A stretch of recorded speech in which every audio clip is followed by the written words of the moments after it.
Friends, నేను మీ నందన food and blogs. ఈరోజు మనము ఎండుమిరపకాయలు పల్లీలతో పచ్చడి చేసుకోబోతున్నాము. ఇది ఇడ్లీ, దోశ, వేడివేడి అన్నం నెయ్యి వేసుకుని తింటే చాలా బాగుంటుంది.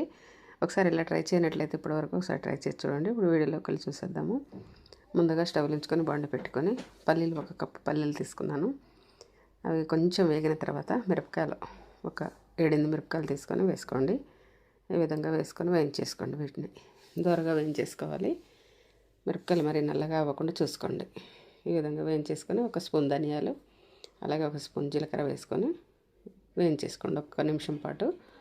అలా వేయించుకున్న తర్వాత ఇలా బౌల్లో షిఫ్ట్ చేసుకుందాం. ఇది కొంచెం చల్లారనిద్దాము. ఇప్పుడు దీనిలోని 1 స్పూన్ పసుపు, 5-6 వెల్లుల్లి, తగినంత సాల్ట్, కొంచెం కరివేపాకు కూడా వేసుకుందాము.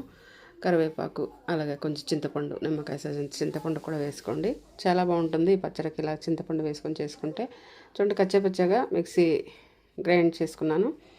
ఇప్పుడు లాస్ట్లోని కొంచెం వాటర్ వేసుకొని గ్రైండ్ చేసుకున్నాక ఒక మీడియం సైజు ఉల్లిపాయ ఇలాగా కొంచెం మీడియం సైజు ముక్కలు కట్ చేసి వేసుకోండి. ఈ విధంగా వేసుకున్న తర్వాత కచ్చాపచ్చగా ఉండేలా చూసుకోండి. పచ్చడి అయితే రోట్లో దంచినట్లు ఉంటుందన్నమాట ఫ్లేవర్. బౌల్లో షిఫ్ట్ చేసుకున్న తర్వాత చిన్న తాలింపు వేసుకోండి.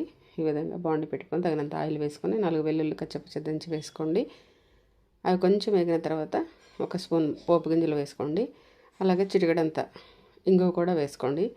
అలాగే 2 ఎండుమిరపకాయలు మధ్యలో తుంచి వేసుకోండి. మనకు పోపు రెడీ అయిపోయిందండి. లాస్ట్లో స్టవ్ ఆఫ్ చేసుకొని కరివేపాకు వేసుకొని ఈ పోపు అయితే మనం పచ్చడిలోకి తిరిగేసుకుందాము. చూడండి, ఈ విధంగా వేసుకున్న తర్వాత ఇదంతా కలిసేలా కలుపుకోవాలి.